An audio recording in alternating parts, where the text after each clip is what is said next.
Hey, thanks for clicking on my video. If this video helps you, please consider liking this video and subscribing to my channel. It is greatly appreciated and it really helps. Let's get to the video. What is a radian? Well, we've heard this before in geometry or Algebra 2, and we're trying to figure out, well, okay, what's the measure of this angle? Well, we know that angles can be measured in degrees, but they can also be measured in radians. So simply put, a radian is the measure of an angle in standard position whose terminal side intercepts an arc of length r being the radius. So if we look at our diagram here down at the bottom right, notice our white circle. We have our initial side being 1 radian and our terminal side forming an angle of the radius as well.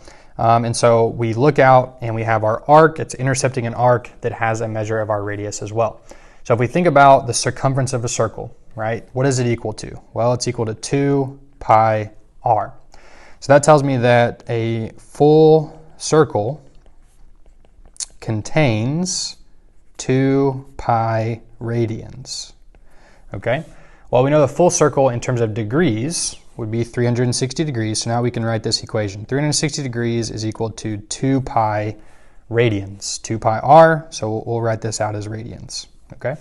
So 2 pi radians, right? Well, we know pi is roughly 3.14, so this would be about like 6.28 radians roughly. And so let's simplify this a little bit. If we divided by 2 on both sides, we would now have 180 degrees is equal to pi radians. Okay, so now if we divide both sides by pi, we can actually figure out the degree measure of how much a radian actually is. So if I take my calculator and do 180 divided by pi, it tells me it's 57.295, so on and so forth.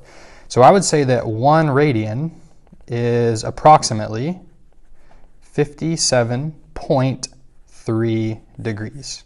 Okay? So simply put, a radian is just the measure of an angle in standard position whose terminal side intercepts an arc of length r. But if you think more in degrees and you're trying to translate a radian to a degree, we're going to do that in the next video, but specifically for this video, 1 radian is approximately 57.3 degrees. And if we look at our drawing here, that looks pretty accurate as well, because that kind of looks like a 60-degree angle that we've drawn, and 57.3 is pretty close to that. So hopefully that helps you understand a little bit about what is a radian.